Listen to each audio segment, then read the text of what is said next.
ওম শান্তি। আজ 29 নভেম্বর 2023 বাবার অমূল্য মধুর মহাবাক্য শুনব। আজকের মুরলিতে বাবা বাচ্চাদের বিশেষভাবে অ্যাটেনশন দেন। বাবা বলেন, তোমাদের অবস্থা এমন হবে যে তোমরা বাবাকে শো করাবে। অবস্থাতে কি থাকবে? আজ দুনিয়াতে মানুষ কত দুঃখী, দুশ্চিন্তামগ্ন, উদাস। বাবা বলেন, তোমাদের অবস্থা থাকবে নিরন্তর হাসি খুশি, অচল অটল, স্থির আর মস্ত। এমন অবস্থা থাকলে বাবার শো করাবে এবং এরকম একরস অবস্থা সম্পন্ন বাচ্চারা বাবার শো করাবে এবং বাবার যথার্থ পরিচয় দিতে পারবে। দ্বিতীয় কথা, বাবা বলেন, বাচ্চাদের বুদ্ধি থাকবে পরিষ্কার পরিচ্ছন্ন। বাবা বলেন, বুদ্ধি আর বিচারকে এত শুদ্ধ স্বচ্ছ বানাও যে শ্রীমতকে যথার্থ রীতি ধারণ করে বাবার নাম উজ্জ্বল করতে পারবে। সাথে সাথে বাবা আমাদের বারে বারে স্মরণ করিয়ে দেন যে বাচ্চারা গীতার ভগবানকে প্রমাণ করতে হবে এবং বাবার সত্য পরিচয় সবাইকে শোনাতে হবে। মিঠে মিঠে বাচ্চে, নিজের বিচার বুদ্ধিকে এত শুদ্ধ এবং স্বচ্ছ করো যাতে শ্রীমতকে যথাযথভাবে ধারণ করে বাবার নাম উজ্জ্বল করতে পারো। প্রশ্ন, বাচ্চাদের কোন অবস্থায় বাবাকে শো অর্থাৎ প্রত্যক্ষতা করাবে? উত্তর, বাচ্চাদের অবস্থা যখন নিরন্তর হাসি খুশি, অচল অটল, স্থির এবং অলৌকিক নেশায় পরিপূর্ণ থাকবে, তখনই বাবার শো প্রত্যক্ষতা করাতে পারবে। এরকম একরস অবস্থা সম্পন্ন সচেতন বাচ্চারাই সবাইকে যথাযথভাবে বাবার পরিচয় দিতে পারবে। গীত, মরণ তোমার পথেই, ওম শান্তি। বাচ্চারা গীত শুনল। বলা হয়, তোমার দুয়ারে এসেছি জীবিত অবস্থায় মৃত্যু বরণ করতে। কার দুয়ারে এসেছি? এক্ষেত্রেও এটাই বোঝা যায় যে গীতার ভগবান কৃষ্ণ হলে এরকম কথা বলা হতো না। কৃষ্ণ তো এখানে থাকতে পারেন না। তিনি সত্য যুগের প্রিন্স। কৃষ্ণ কোনো গীতা শোনাননি। গীতা শুনিয়েছেন পরমপিতা পরমাত্মা, যা এখন শোনাচ্ছেন। সব কিছু এই একটা বিষয়ের উপরেই নির্ভরশীল। ভক্তিমার্গে তোমরা কত কিছু করতে, কিন্তু সেই সব করার কোনো প্রয়োজন ছিল না। এইগুলো 1 সেকেন্ডের বিষয়। কেবল এই একটা বিষয় প্রমাণ করার জন্য বাবাকে কত পরিশ্রম করতে হয়, কত নলেজ দিতে হয়। স্বয়ং ভগবান যে প্রাচীন জ্ঞান দিয়েছিলেন সেটাই হলো আসল জ্ঞান। সব কিছুই গীতা সম্বন্ধীয়। পরমপিতা পরমাত্মা এসেই দেবী দেবতা ধর্ম স্থাপন করার জন্য জ্ঞান এবং সহজ রাজযোগে শিক্ষা দিয়েছিলেন। সেটা এখন লুপ্ত প্রায়। মানুষ মনে করে যে কৃষ্ণ পুনরায় এসে গীতা শোনাবেন, কিন্তু গোলার চিত্র দেখিয়ে তোমাদেরকে এটা স্পষ্টভাবে প্রমাণ করতে হবে যে এই গীতা জ্ঞান আসলে জ্ঞানের সাগর পরমপিতা পরমাত্মা দিয়েছেন। কৃষ্ণের মাহাত্ম্য আলাদা আর পরমপিতা পরমাত্মার মাহাত্ম্য আলাদা। কৃষ্ণ হলেন সত্যযুগের প্রিন্স, যিনি সহজ রাজযোগ শিখে রাজ্য ভাগ্য পেয়েছিলেন। পড়াশোনা করার সময় তার নাম রূপ অন্যরকম ছিল, আর যখন সে রাজ্যভাগ্য পেয়েছিল তখন অন্যরকম ছিল। এইসব বিষয় প্রমাণ করে বোঝাতে হবে। কৃষ্ণকে কখনোই পতিত পাবন বলা যাবে না। কেবল বাবাই হলেন পতিত পাবন। এখন শ্রীকৃষ্ণের আত্মা পুনরায় রাজযোগ শিখে ভবিষ্যতের নতুন দুনিয়ার প্রিন্স হচ্ছেন। এটা প্রমাণ করার জন্যই যুক্তির প্রয়োজন। ফরেনারদেরকেও এটা প্রমাণ করে বোঝাতে হয়। গীতাই হলো নম্বর 1। গীতাই হলো সকল শাস্ত্রের জননী। কিন্তু এই মাতার জন্ম কিভাবে হয়েছে? পিতাই তো মাতাকে অ্যাডপ্ট করে। গীতা জ্ঞান কে শুনিয়েছিলেন? এমন নয় যে যীশুখ্রিস্ট বাইবেলকে অ্যাডপ্ট করেছিলেন? যীশুখ্রিস্ট যে শিক্ষাগুলো দিয়েছিল সেগুলোকে নিয়েই বাইবেল বানিয়ে অধ্যয়ন করে। তাহলে গীতার জ্ঞান কে দিয়েছিলেন, যেটাকে পরবর্তীকালে বই বানিয়ে পাঠ করা হয়? এর উত্তর কেউই জানে না। অন্যান্য সকল শাস্ত্রের ব্যাপারে জানে, কিন্তু এই সহজ রাজযোগের শিক্ষা কে দিয়েছিলেন সেটাই প্রমাণ করতে হবে। দুনিয়া দিনে দিনে আরও তমপ্রধান হচ্ছে। এইসব কথা কেবল স্বচ্ছ বুদ্ধিতেই ধারণ হবে। যে শ্রীমত অনুসারে চলে না তার ধারণা হবে না। শ্রীমত তো এটাই বলবে যে তুমি একদম বোঝাতে পারো না, নিজেকে কখনো জ্ঞানী মনে করো না। আগে তো এই মুখ্য বিষয়কে প্রমাণ করতে হবে যে গীতার ভগবান হলেন পরমপিতা পরমাত্মা, তিনিই হলেন পতিত পাবন।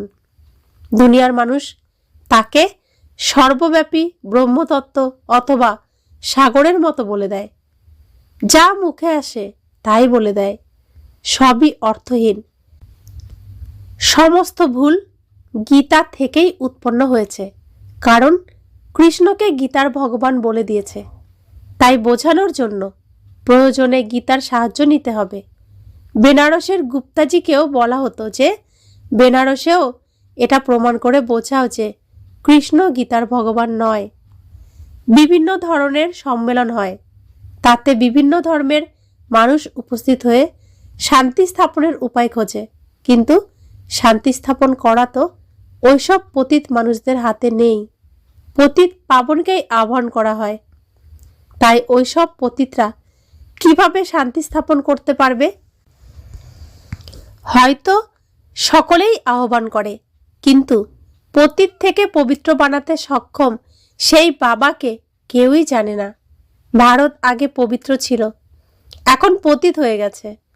তাহলে পতিত পাবন কে? এটা কারোর বুদ্ধিতে আসে না। বলে দেয় রঘুপতি রাঘব রাজারাম পতিত পাবন সীতারাম। কিন্তু এটা ওই রামের বিষয় নয়, অর্থাৎ ত্রেতা যুগের রামের বিষয় নয়। মিথ্যা আহ্বান করে, কিছুই জানে না। কে গিয়ে এইসব বিষয় বোঝাবে? খুব ভালো বাচ্চা দরকার, বোঝানোর জন্য খুব ভালো যুক্তির প্রয়োজন। বড় গোলার চিত্র বানানো হয়েছে, যার দ্বারা প্রমাণিত হবে যে স্বয়ং ভগবান এই গীতা রচনা করেছেন। ওরা তো বলে যে সকলেই ভগবান। বাবা বলছেন তোমরা আসলে অবোধ। আমি এসে পবিত্র রাজ্য স্থাপন করলাম, আর আমার বদলে শ্রীকৃষ্ণের নাম দিয়ে দিয়েছে। পতিতকেই পবিত্র বানিয়ে প্রথম প্রিন্স বানাই। ভগবান উবাচ, আমি কৃষ্ণের আত্মাকে অ্যাডপ্ট করে ব্রহ্মা বানিয়ে তার দ্বারা জ্ঞান দিই। এরপর সে এই জ্ঞানের দ্বারা সত্যযুগের ফার্স্ট প্রিন্স হয়ে যায়। এই সকল বিষয় অন্য কারোর বুদ্ধিতে নেই। তোমাদেরকে আগে এই ভুলটিকে প্রমাণ করতে হবে এবং বোঝাতে হবে যে শ্রীমদ্ ভগবত গীতা হল সকল শাস্ত্রের মাতা পিতা। গীতার রচয়িতা কে? যেমন যীশুখ্রিস্ট বাইবেলের জন্ম দিয়েছেন, তাই ওটা হলো খ্রিস্টান ধর্মের শাস্ত্র। তাহলে বাইবেলের পিতা কে? যীশুখ্রিস্ট। ওখানে কিন্তু মাতা পিতা বলা হবে না, ওই ক্ষেত্রে তো মাদারের কোনো ভূমিকাই নেই। এখানে এনারা হলেন মাতা পিতা। কৃষ্ণের ধর্মের সাথে খ্রিস্টানরা রেস করেছে। ওরা যীশুখ্রিস্টকে মানে। গৌতম বুদ্ধ ধর্ম স্থাপন করেছিল, তাই বৌদ্ধদের শাস্ত্র রয়েছে। কিন্তু গীতার জ্ঞান কে শুনিয়েছিলেন, সেটা থেকে কোন ধর্ম স্থাপন হয়েছিল, এইসব কথা কেউই জানে না। কখনোই এরকম বলে না যে পতিত পাবন পরমপিতা পরমাত্মা এই জ্ঞান দিয়েছেন। এখন এমনভাবে গোলার অর্থাৎ সৃষ্টিচক্র ছবি বানানো হয়েছে যার দ্বারা বোঝা যাবে যে পরমপিতা পরমাত্মাই হলেন গীতা জ্ঞানদাতা। রাধাকৃষ্ণ তো সত্য যুগে থাকবে, তারা নিশ্চয়ই নিজেকে নিজেই জ্ঞান দেয়নি। জ্ঞান দেওয়ার জন্য অন্য কাউকে প্রয়োজন। কেউ না কেউ তো আছেন যিনি তাদেরকে উত্তীর্ণ করিয়েছিলেন। এই রাজত্ব প্রাপ্ত করার জন্য জ্ঞান কে দিয়েছিলেন? আপনা আপনি তো ভাগ্য তৈরি হয়নি। আমরা প্রত্যেকেই জানি নিমাই শ্রীকৃষ্ণের জন্ম, নিমাই কলিযুগে জন্ম করেছে শ্রীকৃষ্ণর আত্মা নিমাই রূপে। তো তখন তার মধ্যে এই জ্ঞান নেই যে তিনি শ্রীকৃষ্ণ ছিলেন, তিনি তার জন্মকে ভুলে গেছেন। তাহলে নিমাইয়ের পরে আরও তো অনেক জন্ম নিয়েছেন যেগুলোর কথা আমরা জানি না, তখন তিনি আরও ভুলে গেছেন, তার গুণগুলোকে ভুলে গেছেন। তো তিনি যখন সব হারিয়ে ফেলেছেন, সেই গুণগুলো আবার ফিরে কি করে পেলেন? কে ফিরিয়ে দিলেন? সে আবার কৃষ্ণ কিভাবে হয়ে গেলেন? এই যে কৃষ্ণ থেকে সব গুণ হারিয়ে নিঃস্ব হয়ে যাওয়া, আবার নিঃস্ব থেকে আবার কৃষ্ণর মতো সর্বগুণ সম্পন্ন হওয়া, এই যে সিনেমাটা, এই সিনেমার কাহিনী কে লিখেছেন? যে কাহিনীর নাম গীতা। হয় বাবার দ্বারা অথবা টিচারের দ্বারা ভাগ্য তৈরি হয়। বলা হয় গুরু গতি করেন, কিন্তু এই গতি সদ্গতি কথার অর্থও বোঝে না। যারা প্রবৃত্তি মার্গের তাদের সদ্গতি হয়। গতি মানে সবাই বাবার কাছে ফিরে যায়, এইসব কথা কেউই বোঝে না। ওরা ভক্তিমার্গে অনেক বড় বড় দোকান খুলে বসে আছে, এই একটাই হলো সত্যিকারের জ্ঞান মার্গের দোকান, বাকি সব ভক্তিমার্গের দোকান।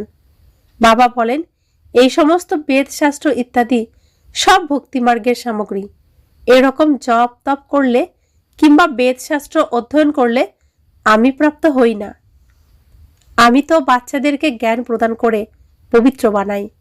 আমি হলাম সমগ্র সৃষ্টির সদ্গতি দাতা। ভায়া গতি হয়ে আমাদেরকে সদ্গতিতে যেতে হবে। সবাই সত্যযুগে আসবে না, এই ড্রামা বানানোই আছে।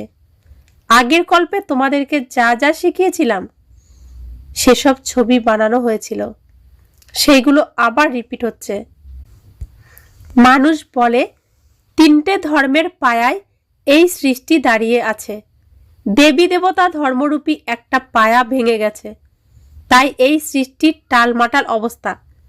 আগে কেবল একটাই রাজত্ব ছিল, যাকে অদ্বৈত রাজ্য বলা হতো।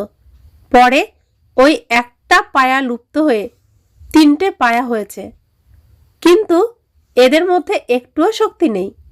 নিজেদের মধ্যে কেবল লড়াই ঝগড়া লেগে থাকে। অর্থাৎ এই সৃষ্টিতে, এই পৃথিবীতে চারটি ধর্ম মুখ্য: সনাতন দেবী দেবতা ধর্ম, ইসলাম ধর্ম, বৌদ্ধ ধর্ম, খ্রিস্টান ধর্ম।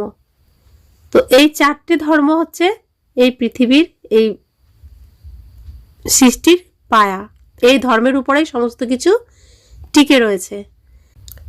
এখন সনাতন দেবী দেবতা ধর্ম নেই, অর্থাৎ সনাতন ধর্ম কেউ আমরা বলি না আমাদেরকে। তো এই ধর্মটা নেই, আর এই ধর্ম ছিল শক্তিশালী, কিন্তু এই ধর্মটা নেই। বাকি তিনটি ধর্ম রয়েছে, আর সেই তিনটি ধর্ম দুর্বল। তো বাবা বলছে যে তারা তো নাথকেই জানে না, তাই অনাথ হয়ে গেছে। বোঝানোর জন্য ভালো যুক্তির প্রয়োজন। প্রদর্শনীতেও এটা বোঝাতে হবে যে গীতার ভগবান কৃষ্ণ নয়, পরমপিতা পরমাত্মা। এই ভারতই হলো তার জন্মভূমি। কৃষ্ণ সাকার শরীরধারী, কিন্তু তিনি হলেন নিরাকার। কৃষ্ণ শরীরধারী আর ভগবান হলেন নিরাকার, তার শরীর নেই। তার মাহাত্ম্য একেবারে আলাদা। এমনভাবে যুক্তি সহকারে কার্টুন বানাতে হবে যাতে প্রমাণিত হয় যে গীতা জ্ঞান কে দিয়েছেন। অন্ধ মানুষের সামনে বড় আয়না রাখতে হবে, অর্থাৎ মানুষ সব কিছু এখন দেখেও দেখছে না, বুঝেও বুঝছে না।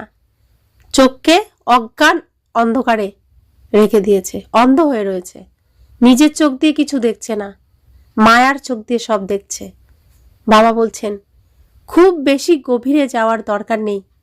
সব থেকে কড়া ভুল হলো এটাই। পরমপিতা পরমাত্মার মাহাত্ম্য সব থেকে আলাদা, কিন্তু তার বদলে কৃষ্ণের মহিমা করেছে। লক্ষ্মীনারায়ণের ছবির নিচে রাধাকৃষ্ণের ছবি আছে। এরাই বড় হয়ে লক্ষ্মীনারায়ণ হয়। লক্ষ্মীনারায়ণ সত্যযুগে এবং রাম সীতা ত্রেতা যুগে ছিল। শ্রীকৃষ্ণই হলো প্রথম সন্তান, তাকেই আবার দ্রাপর যুগে নিয়ে গেছে। ভক্তিমার্গে এইগুলো হওয়ার ছিল।